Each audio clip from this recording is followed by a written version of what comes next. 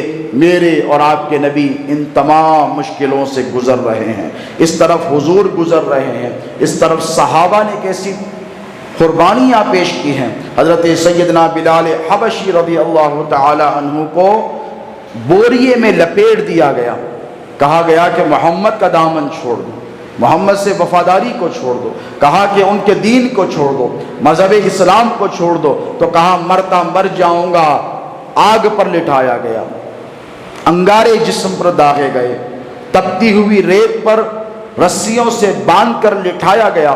جسم کو لہو لہان کیا گیا، برچیاں چبائی گئیں۔ کوئی معمولی کام نہیں ہے دوستو، یہ کوئی معمولی قربانی نہیں ہے، جذبہ ایمانی کی بات ہے۔ اگر تقیہ کر لیتے پڑوسیوں کی طرح، کہا چھوڑ دیا، بعد میں آ کر مل لیتے، تو دنیا میں کیا مثال قائم ہو جاتی؟ بتائیے، اس کی گنجائش بھی ہے۔ ایک مرتبہ ایک صحابی حضور کے پاس آئے، آ کر بیٹھے، رونے لگے۔ حضور نے پوچھا کیا ماجرا ہے، کیوں رو رہا ہے؟ تو کہنے لگے یا رسول اللہ کافروں نے راستے میں پکڑ لیا تھا۔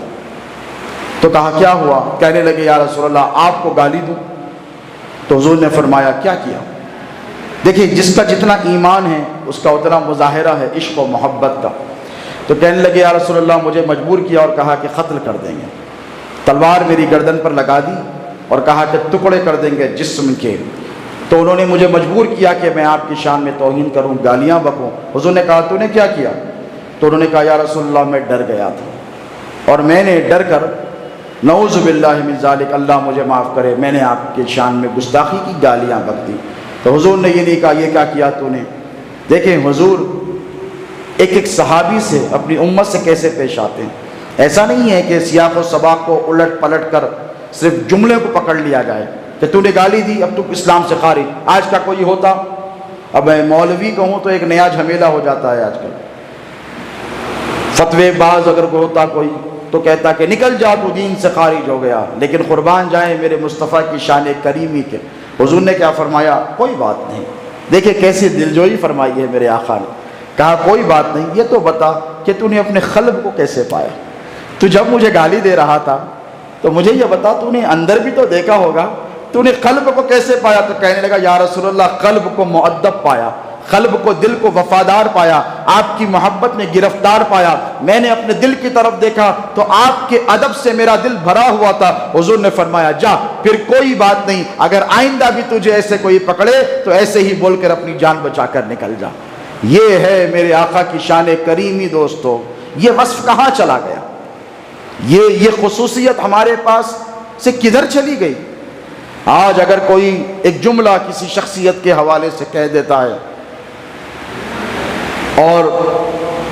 کوئی بات کہہ دیتا ہے تو اتنا اختلاف کہ اس کی 7 پشتوں کو نعوذ باللہ ہم گن کر چھوڑ دیتے ہیں، مخالفتوں کا بازار گرم کر دیتے ہیں۔ لیکن یہ شان کریمی اور رعوفی میرے آقا کی کہاں چلی گئی؟ کہا اپنے قلب کی طرف تو دیکھ۔ یہ جذبہ ہمیں اپنے دلوں میں پیدا کرنا چاہیے۔ صرف جملوں کو پکڑ لیتے ہیں، اختلافات ہمارے درمیان ہوتے، تو نے ایسے کہا، تو نے واٹس ایپ پہ یوں لکھا، تو نے فیس بک پہ یوں کہا، تم نے اپنی تقریر میں ایسے کہا۔ میں نے کہا جملوں کی طرف دیکھنے والوں، اگر صرف تنہا جملوں کو دیکھنا ہوتا تو وہ صحابی رسول جنہیں گرفتار کیا گیا، حضور کی گستاخی پر آمادہ کیا گیا، وہ قابل سزا ہوتے کہ نہیں بتائیے؟ لیکن حضور نے قلب کی طرف نگاہ ڈالی اور کہا کہ تیرا قلب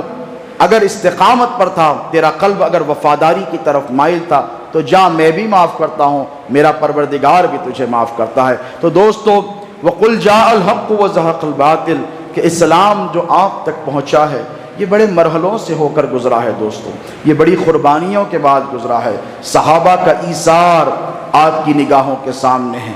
بدر میں مسلمانوں کی قربانیاں آپ کی نگاہوں کے سامنے ہیں، جنگ احد کی قربانیاں آپ کی نگاہوں کے سامنے ہیں، جنگ موتا کی قربانیاں آپ کی نگاہوں کے سامنے ہیں، غزوہ خندق جیسی عظیم جنگ آپ کی نگاہوں کے سامنے ہیں، بھوک اور پیاس کی شدت سے بے چین اور بے قرار ہونا صحابہ کا آپ کی نگاہوں کے سامنے ہے۔ ایک مرتبہ حضور تشریف فرما ہے، ایک صحابی رسول کو بھوک نے بے چین کر دیا، بڑے بے قرار ہو گئے، بھوک کی شدت سے بے تاب ہو کر ادھر دیکھا ادھر دیکھا، کچھ نہیں ملا، اسلام کیسے پھلا پھولا ہے دیکھیں۔ حضور کی بارگاہ میں آ گئے، جب صحابہ پریشان ہوتے تو حضور کی بارگاہ کا رخ کرتے، حضور کی بارگاہ میں آئے، آنکھوں سے آنسو جاری ہیں، بھوک کی شدت نے بے چین کر دیا ہے، بے چین و بے قرار ہو گئے۔ حضور نے پوچھا کیا ماجرا ہے؟ کہنے لگے یا رسول اللہ بھوک کی شدت نے بے چین کر دیا ہے، پیٹ پر پتھر باندھ کر آیا ہوں۔ کیوں؟ اس لیے کہ جب بھوک حد سے تجاوز کر جاتی ہے، جب ایکسٹریم ہنگر کا آدمی شکار ہو جاتا ہے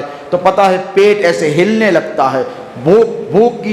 صدائیں لگاتا رہتا ہے، پیٹ قابو میں نہیں رہتا۔ جیسے آدمی جب بہت کمزور ہو جاتا ہے تو اس کے جیسے ہاتھ اور پیر ہلنے لگتے ہیں، لوگ کہتے ہیں اسے کچھ کھلا دو، اسے کچھ پلا دو، اس کا جسم پورا ہل رہا ہے کمزوری کی وجہ سے۔ تو ٹھیک اسی طرح جب ایکسٹریم ہنگر کا آدمی شکار ہوتا ہے، حد سے تجاوز بھوک کر جاتی ہے تو پیٹ ہلنے لگتا ہے۔ تو اس پیٹ کو روکنے کے لیے صحابہ کی قربانیاں دیکھیں، اپنے پیٹ پر پتھر لگا لیا کرتے تاکہ پیٹ ہلے نہ، بے چینی اور بے قراری کم ہو۔ حضور مسکرائے اس حال میں بھی اور اپنے صحابی سے یہ نہیں کہا کہ میرے پاس کچھ نہیں ہے، بھوک کی کیوں شکایت کرتا ہے، جا اللہ کے راہ میں جد و جہد کر، محنت اور مشقت کر۔ نہیں، حضور نے اپنا پیرہن مبارک کرتے مبارکہ کو ایسے اٹھایا تو وہ صحابی رسول جو بھوک کی شکایت لے کر آئے تھے، زار و قطار جو رو رہے تھے، مسکرانے لگے، دیکھا کہ حضور نے اپنے پیٹ پر ایک نہیں 3 پتھر باندھے ہوئے ہیں۔ کاہے کے لیے دوستو؟ میرے نبی کو اللہ نے مختار بنا کر بھیجا ہے۔ بے شمار ایسے معجزے ہیں میرے اور آپ کے نبی پاک علیہ الصلوۃ والسلام کے کہ 10 آدمی کے کھانے پر حضور نے معجزے کا اظہار فرمایا تو 10,000 لوگوں کو کھلایا۔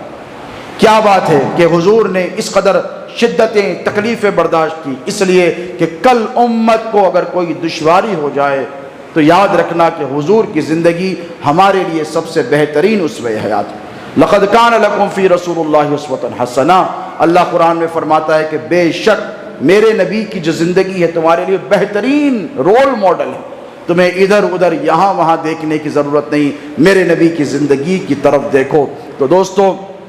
آج کے اس پرفتن دور میں، اس پرفتن ماحول میں اگر ہم کامیابی اور کامرانی دین اور دنیا کی حاصل کرنا چاہتے ہیں تو ضرورت اور تقاضا یہی ہے کہ ہم حضور کی حیات طیبہ کے مختلف پہلوؤں کو پڑھیں، پڑھ کر اسے سمجھیں۔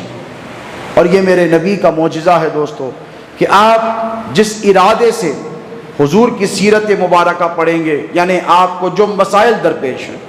میں بحیثیت طالب علم آپ سے عرض کر رہا ہوں کہ اگر آپ کو میرٹل پرابلمز ہیں، یعنی آپ کی شادی شدہ گھریلو زندگی میں کوئی مسائل ہیں تو آئیں، حضور کی ازواج مطہرات سے حضور کے تعلقات کیسے تھے دیکھیں، آپ کو زندگی میں سہارا مل جائے گا۔ اگر آپ کو معاشی اعتبار سے کمزوریاں ہیں، آپ اکنومیکلی بہت ویک ہیں اور آپ تنگ دستی کا شکار ہیں، آپ کے پاس پریویلیجز نہیں ہیں تو آئیں، حضور کے فاقے کو دیکھیں، حضور کی بھوک اور پیاس کو دیکھیں، حضور کی شدتوں کو دیکھیں۔ حضور نے ارشاد فرمایا کہ مجھ سے زیادہ ظلم روئے زمین پر کسی نے برداشت نہیں کیا۔ یہ حضور کی زندگی آپ کی نگاہوں کے سامنے ہے، لیکن قربان جائے اس کے باوجود بھی کبھی پائے اقدس میں رت کی برابر لغزش روئے زمین پر کائنات میں کوئی نہیں۔ استقامت،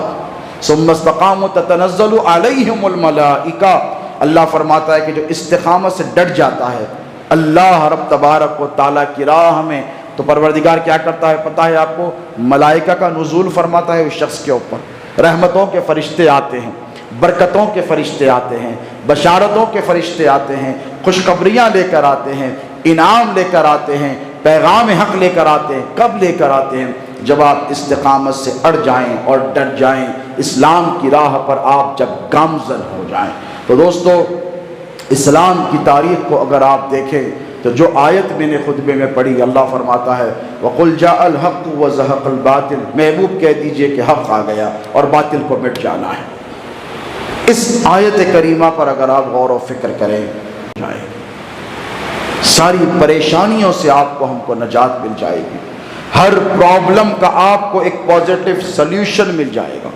مسئلہ یہ ہے کہ ہم غور و فکر کرنا نہیں چاہتے۔ آپ کو پتہ ہے کس قدر اللہ رب تبارک و تعالیٰ نے غور و فکر کی دعوت دی۔ اسلام میں غور کرو، اللہ کی کائنات پہ غور کرو، صفات پہ غور کرو، ذات پر غور مت کرو، صفات پر اس کی شان کریمی پہ، شان رحیمی پہ۔ اللہ نے بارہا قرآن مجید میں ہم کو یہ دعوت دی۔ وَإِلَى الْإِبِلِ كَيْفَ خُلِقَتْ، دیکھیے کیا فرماتا ہے پروردگار قرآن میں، دیکھو اونٹ کی طرف ہم نے اسے کیسا بنایا۔ آپ نے کبھی غور کیا کہ کیوں فرما رہا ہے پروردگار؟ اس کی جو وضع ہے، اس کی جو حیت ہے، جو اس کو اللہ رب تبارک و تعالیٰ نے جس شان سے تخلیق فرمایا ہے کہ جس ریگستان میں انسان چلنے سے عاجز ہو جاتا ہے، یہ لہراتا ہوا مست چال کی طرح وہاں پر چلتا ہے۔ اس کی گردن کو اتنی اونچی بنایا کہ دور تک کا اسے راستہ نظر آتا ہے۔ اس کے پیٹ کے اندر اللہ رب تبارک و تعالیٰ نے ایک پانی کی تھیلی رکھی کہ جب شپ آف دا ڈیزرٹ اسے کہتے ہیں، ہے کہ نہیں؟ پرانے زمانے میں سفر اسی سے کیا جاتا تھا۔ پھر جب یہ سیٹلائٹ سسٹم نظام ختم ہو جائے گا، یہ سیٹلائٹ جب گر جائیں گے قرب قیامت، یہ نظام درہم برہم ہو جائے گا، دنیا سے فیول ختم ہو جائے گا، نیوکلیر ریاکٹرز جن سے انرجی حاصل کی جاتی ہے، جب یہ فیل ہو جائیں گے تب پلٹ کر پھر اسی نظام کی طرف آنا ہے۔ تو اللہ نے اسے کیسا تخلیق فرمایا، اس پر غور کر، ایسے تخلیق فرمایا کہ اس کے اندر ایک پانی کا پاؤچ رکھا کہ جب بہت زیادہ پانی کی شدت سے بے چین ہو جاتا ہے، جسے ریزرو فیول جیسے کارس میں ہوتا ہے، ویسا وہ ریزرو واٹر جو اس کا ہوتا ہے وہ واپس نکل کر اس کے منہ میں آتا ہے، پھر اس کی جو خشکی ہوتی ہے، اس کے دہن کی، اس کے منہ کی، اس کی خشکی کو، اس کی پیاس کو ختم کرتا ہے۔ یہ اللہ فرما رہا ہے وَإِلَى الْإِبِلِ كَيْفَ خُلِقَتْ، غور کرو، وَإِلَى السَّمَاءِ كَيْفَ رُفِعَتْ، پھر فرماتا ہے آسمان کی طرف دیکھو کہ ہم نے کیسے بنایا ہے آسمان کو، ہم نے غور کرنا چھوڑ دیا ہے دوست۔ وَإِلَى الْأَرْضِ كَيْفَ سُطِحَتْ، کہیں فرماتا ہے زمین کو دیکھو ہم نے کیسے مسطح کیا ہے تمہارے لیے، اس کو کیسا راہوں کو ہم نے تمہارے لیے ہموار کیا ہے تاکہ تمہیں چلنے پھرنے میں آسانی ہو سکے۔ وَإِلَى الْجِبَالِ كَيْفَ نُصِبَتْ، کہیں فرمایا کہا پہاڑوں کو دیکھو ہم نے کیسے نصب کیا ہے زمینوں پر اس کو۔ آپ کوئی چیز زمین پر رکھیں اس کی گارنٹی ہزاروں لاکھوں کروڑوں سال سے پہاڑ ٹکے ہوئے ہیں، زمین کا پیپر ویٹ ہے زمین کو روکے ہوئے۔ ہم نے غور اور فکر کرنا چھوڑ دی دوستو، خطبات سنتے ہیں، علماء کے خطابات سنتے ہیں، لیکن مسئلہ یہ ہے اس کے بعد جا کر ہم اس پر غور و فکر نہیں کرتے۔ اسی لیے کہ غور و فکر نہیں کریں گے تو پھر ہمیں نتیجہ نہیں ملے گا، راہ نہیں ملے گی، راستہ نہیں ملے گا۔ تو مسلمانوں کو بحیثیت مسلمان اللہ رب تبارک و تعالی، علماء کے لیے محدود نہیں ہے دوستو، ہر انسان کے لیے، یہ ان کے لیے نہیں جو اسلامک اسکالرز سے صرف وہی غور کرنے کام نہیں چلنے والا ہے۔ آپ بھی اتنے ہی مسلمان ہیں جتنے ایک عالم دین مسلمان ہیں، آپ کے پاس بھی وہی صلاحیت اللہ رب تبارک و تعالیٰ نے رکھی، بشرطے کہ آپ اپنے آپ کو پہچانیں۔ من عرف نفسہ فقط عرف ربہ، حدیث شریف کے الفاظ ہیں کہ جس نے اپنے آپ کو پہچان لیا اس نے اپنے رب کو پہچان لیا۔ آپ نہیں چاہتے کہ آپ رب کو پہچانیں تو آپ اپنی معرفت پہلے حاصل کریں، اپنے من میں ڈوب کر پا جا سراغ زندگی۔ علامہ اقبال کہتے ہیں اپنے من میں ڈوب کر پا جا سراغ زندگی، تو اگر میرا نہیں بنتا نہ بن، اپنا تو بن۔ ہم کو اپنا بننا ہے، پہلے اپنے اندر جھانکنا ہے، ہمارے اندر کی خرابیوں کو نکالنا ہے، کس چیزوں کی طرف اللہ رب تبارک و تعالیٰ نے ممانعت فرمائی ہے ان چیزوں پر غور کرنا ہے، کیونکہ آپ جو ہیں اپنے سب سے بہترین محاسب، دنیا کے سامنے کچھ بھی بن کر پھریں آپ۔ ایک جاپنیز پروورب ہے، کیونکہ یورپ میں نے تعلیم حاصل کی ہے آپ کی دعاؤں سے، انگریزی وہاں پر جا کے میں نے پڑھی ہے، کچھ مثالیں ایسی ہیں جو میں آپ کی خدمت میں پیش کر کر اپنی بات کو ختم کرنا چاہتا ہوں۔ ایک جاپنیز پروورب ہے کہ a human has 3 faces, one which that he shows to his family, the other which that he shows to the world, and the third is that which he shows to himself۔ اس کا معنی مطلب یہ کہ انسان کے 3 چہرے ہوتے ہیں دوستو۔ ایک وہ چہرہ جو اپنی فیملی کو دکھاتا ہے، فیملی کو، صرف فیملی کو دکھاتا ہے، پہلے دنیا کو دکھاتا ہے ایک چہرہ، دنیا والے واہ واہ کیا زبردست ہیں، کیسے عالم باعمل ہے، متقی ہے، پرہیزگار ہے، نیک ہے، یہ شو کرتا ہے، پریٹینڈ کرتا ہے، اس کو ظاہر کرتا ہے دنیا کے سامنے ایک چہرہ، دنیا متاثر، واہ کیا اخلاق ہے ان کے، ارے آپ سے ہٹ کر بات نہیں کرتے، کتنے پیارے اخلاق ہیں ان کے، کبھی جھوٹ نہیں بولتے، کبھی دھوکہ نہیں دیتے، غصے میں تو ہم نے دیکھا ہی نہیں، جب ملتے ہیں مسکرا کر ملتے ہیں، گھر کو گئے کھانا بننے دے رہے، کوئی دماغ خراب ہو گیا، بیوقوف دیوانی ہو گئی، اب تک کھانا نہیں بنا، یہ کون سا چہرہ، یہ دوسرا چہرہ ہے، یہ آپ باہر نہیں بتاتے، آپ بولیں گے بیوی گھر پہ دیر سے کھانا بنائی، میں جا کے گالیاں دوں گا، ابھی یہاں بیٹھے ہوئے بڑے بڑے باتیں کرتے ہوئے جا کے تھوڑی بولیں گے غصے میں آؤں گا، اگر کپڑے ریڈی نہیں رہے، کھانا ریڈی نہیں رہا، بولیے، یہ آپ دنیا کے سامنے نہیں بولیں گے، یہ آپ گھر میں جائیں گے تو آپ کا دوسرا جو چہرہ ہے وہ گھر والے دیکھتے ہیں کہ ارے باتاں تو بڑے باہر بہت کر کے آئے، تقریر کر کے آئے، اب آتے ہی بیوی پہ گرج رہے ہیں، بیوی پہ چیخا مار رہے ہیں، غصے میں آ رہے ہیں، بچوں کو مار رہے ہیں، یہ چیز نہیں ملی، وہ ہنگامہ کر دے رہے، اور باہر بہت باتیں کرے، گھر میں بیٹھے ٹی وی لگا لیے،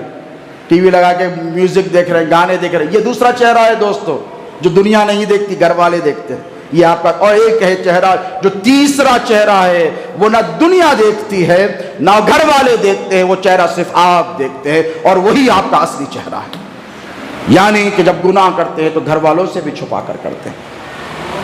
غلط کام کرتے ہیں تو بیوی بچوں کے سامنے انسلٹ ہو جائے گی میرا مقام مرتبہ کیا رہے گا، وہ ہے اصلی چہرہ آپ کا، اور وہی اصلی چہرہ، بڑی بڑی باتیں کرنے والوں کی طرف نہ دیکھیں، بلکہ ہر آدمی اپنا محاسب بنے، آپ خود اپنے آپ کا تجزیہ کرے، انالائز کرے، تو آپ کو پتہ چلے گا کہ آپ کیا ہیں، وہ اصلی چہرے کو آپ نکھارنے کی کوشش کریں، یعنی جب آدمی تنہائی میں ہوتا ہے تب اس کا معاملہ اس کے رب کے ساتھ کیسا ہے،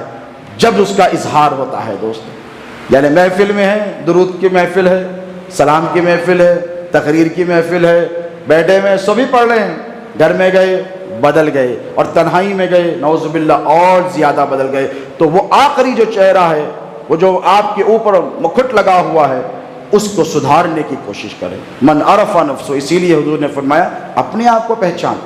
اندر جھانک کے دیکھ، علامہ اقبال نے کہا کہ اپنے من میں ڈوب کر پا جا سراغ زندگی، دیکھ اندر کیا برائیاں ہیں، اندر کتنی برائیاں ہیں، اندر کتنے گناہ ہیں، کتنی گھٹن ہے، اندر کتنا نفاق ہے، اندر کتنی منافقت ہے، اندر کتنی دھوکہ دہی ہے، اندر کتنی دشمنیاں ہیں، اندر کتنا بغض ہے، اناد ہے، ان سب کو نکال، جب یہ نکلے گا تو تو پاک اور صاف ہو جائے گا، جب یہ چلا جائے گا تو اصلی چہرہ تیرا پاک و صاف ہو جائے گا، اور جب یہ ہو جائے گا نا تیسرا والا جو چہرہ، یعنی آپ کا جو اصل روپ ہے، تو دوسرا بھی خود بخود صحیح ہو جائے گا، پہلا بھی خود بخود صحیح ہو جائے گا، تو اس پر آپ کو ہم کو عمل کرنے کی ضرورت ہے دوستو۔ تو قل جاء الحق وزهق الباطل کا کیا معنی؟ یہی معنی ہے دوستو اس آیت کریمہ کا کہ محبوب کہہ دیجئے کہ حق آ گیا اور باطل مٹ گیا ہے، تو اس باطل نظریے کو بھی مٹانا ہے۔ باطل سے مراد صرف کفر نہیں ہے دوستو، باطل سے مراد صرف شرک نہیں ہے دوستو، باطل سے مراد وہ ہر جذبہ ہے جو اللہ رب تبارک و تعالیٰ کی اطاعت سے آپ کو روکتا ہے، ہر وہ شے ہے جو اللہ رب تبارک و تعالیٰ کے احکام پر عمل کرنے سے آپ کو روکتی ہے۔ تو اللہ کا تو یہ وعدہ ہے وَقُلْ جَاءَ الْحَقُّ وَزَهَقَ الْبَاطِلُ، حق آ گیا ہے، حق کو پہچاننا آپ کو ضروری ہے، حق کی معرفت آپ کو ہم کو ضروری ہے۔ اس حق کی معرفت کے لیے آپ کو ہم کو جد و جہد کرنی پڑے گی، تھوڑی محنت کرنی پڑے گی۔ یاد رکھیں کہ جو اللہ کی راہ میں ایک قدم چلتا ہے، اللہ رب تبارک و تعالیٰ فرماتا ہے کہ اگر کوئی آدمی میری طرف کوئی مسلمان چل کر آتا ہے تو اللہ فرماتا ہے کہ میری رحمت اس کی طرف دوڑ کر آتی ہے۔ آپ چلیں، صرف آپ کو چلنا ہے۔ دیکھیں میں یہاں ٹھہرا ہوں، ہمارے جمیل الدین فاروقی صاحب صدر مسجد ہے، وہ وہاں ٹھہرے ہیں، میں نے صرف ایک حرکت کی، وہ تیزی سے آئے میری طرف بھاگ کر۔ آپ میری بات سمجھ رہے ہیں؟ مجھے زیادہ ایفرٹ نہیں لگا، میں نے 2 قدم چلے، وہ 15 قدم 10 قدم چل کر آئے، ہماری ملاقات ہو گئی، ہو کہ نہیں؟ میں نے ایفرٹ زیادہ نہیں لگایا، میں نے صرف جنبش دی۔ آپ سمجھ رہے ہیں اللہ کیا فرماتا ہے؟ حدیث قدسی ہے، حضور فرماتے ہیں کہ بندہ جب اللہ رب تبارک و تعالیٰ کی طرف ایک قدم چلتا ہے تو اللہ فرماتا ہے میری رحمت اس سے 10 قدم قریب ہو جاتی ہے، اور وہ چل کر آتا ہے تو میں دوڑ کر آتا ہوں۔ تو دوستو آپ کو انیشیٹو لینا ہے، آپ کو تھوڑی سی حرکت کرنی ہے، اپنے اعمال کو، اپنے احوال کو، اپنے معاملات کو اپنے ساتھ اپنے رب کے ساتھ کے معاملات کو، حقوق اللہ کو، جو حقوق اللہ رب تبارک و تعالیٰ کے ہیں، جو حق ادا کرنے ہیں ہم کو، جیسے نماز ہے، روزہ ہے، حج ہے، زکوٰۃ ہے، منہیات سے رکنا ہے، جو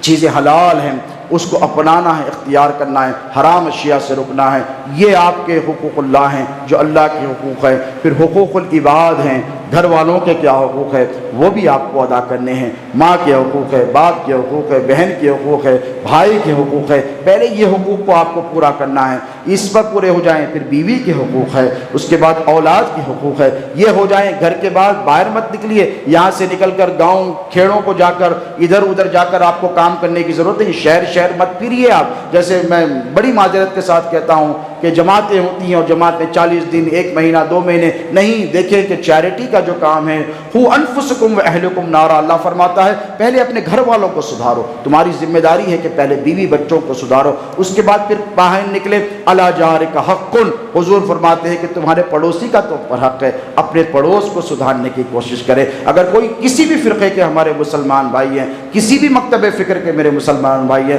میں ان کو یہی دعوت دوں گا کہ پہلے آپ اپنے گھر والوں کو سدھاریں، اس کے بعد نکلے، نیکسٹ سٹیج آپ کے محلے کا ہے، آپ محلے کی طرف جائیں، پھر اس کے بعد آپ اپنے حلقے میں اور اس کو وسعت دیں، اسی لیے کہ یہ دور دوستو آپسی اختلافات، لڑائی جھگڑوں کا بالکل نہیں ہے، ہماری نسلیں الگ دور دیکھنے والی ہے۔ میں بول رہا ہوں سنگ پریوار اپنے ارادوں کو ابھی ترک نہیں کیا ہے، ان کے جو منصوبے ہیں، جو ناپاک منصوبے، ہندوتوا کا جو ان کا منصوبہ ہے، اس پر یہ عمل کر رہیں گے، اور ہماری نوجوان نسل، یہ جو نونہال بیٹے ہیں 5 سال 7 سال 8 سال کے، ابھی تو ان کو جوانی کی بہاریں دیکھنی ہیں، ابھی تو ان کو بہت کام کرنے ہیں۔ تو اس دور میں دوستو آپسی اختلافات کو ختم کیا جائے، لڑائی جھگڑوں کو ختم کیا جائے۔ میں نے بھی کیے ہیں لوگوں سے، لیکن میں بھی اس بات کا تہیہ کرتا ہوں کہ میں بھی مسلمانوں کی بقا کے لیے، مسلمانوں کی حمیت کے لیے، اتحاد اور اتفاق کے لیے 10 قدم آگے آنے کے لیے تیار ہوں، اور آپ سے بھی یہ مطالبہ کرتا ہوں کہ جو اپنے مذہب پر، اپنے عقیدے پر قائم ہیں، اسے رہنے دیں، اسے چھیڑ چھاڑ نہ کریں، بلکہ حمیت کا ثبوت دیں، آگے بڑھیں، اتحاد اور اتفاق سے کام لیں، تمام مسلمان متحد ہو جائیں، اپنے مسلکی مشربی اختلافات کو ابھی فی الحال کے لیے ٹھنڈا بستہ جسے کہتے ہیں کولڈ سٹوریج، اس میں رکھ دیں۔ ابھی آپ کی نگاہوں کے سامنے بڑا شدید دور آنے والا ہے، میں ڈرا نہیں رہا ہوں بلکہ متنبع کر رہا ہوں، اب ضرورت ہے، پہلے سے زیادہ ضرورت ہے، کبھی اتنی ضرورت نہیں تھی جتنی اب ضرورت ہے کہ آپ اپنی صفوں میں اتحاد کریں، اتفاق کریں، ایک دوسرے کا لحاظ کریں، پاسداری رکھیں۔ اللہ رب تبارک و تعالیٰ کہنے سننے سے زیادہ ہم کو اور آپ کو سب کو پروردگار عمل کرنے کی توفیق عطا فرمائے۔ میں سبحانہ و تعالیٰ کی بارگاہ میں دعا ہوں کہ اے پروردگار، اگر کہنے سننے سمجھنے میں ہم سے کوئی غلطی خطا لفظ سرزد ہوئی ہو تو اے باری تعالیٰ اپنے فضل سے، اپنے کرم سے ہماری خطاؤں کو معاف فرما۔ اے مولا، یہاں جتنے حاضرین جمع ہوئے ہیں تیری محبت میں، تیری اطاعت میں، اے پروردگار ان سب کی حاضری کو اپنی بارگاہ میں شرف قبولیت عطا فرما۔ اے باری تعالیٰ اپنے فضل سے، اپنے کرم سے، اپنے لطف سے، اپنی عنایت سے ہم میں جو بیمار ہیں انہیں شفائے کاملہ عطا فرما، جو پریشان حال ہیں ان کی پریشانیوں کو دور فرما۔ اے باری تعالیٰ ہم میں جو مسلمان بھائی بے روزگار ہیں انہیں روزگار عطا فرما، جن کے کاروبار ہیں ان کی تجارت میں برکتیں عطا فرما۔ اے اللہ ہم میں جو بے اولاد ہیں انہیں اولاد عطا فرما، جن کی اولاد ہے ان کی اولاد کو نیکوکار و متقی و پرہیزگار بنا۔ اے باری تعالیٰ پروردگارہ ہم میں جو بے عمل ہے انہیں عمل صالح متقبلہ کی توفیق عطا فرما، اور جو با عمل ہیں ان کے عمل میں اخلاص عطا فرما، للہیت عطا فرما۔ اے اللہ ہم میں جو بے نمازی ہیں انہیں نماز پنجگانہ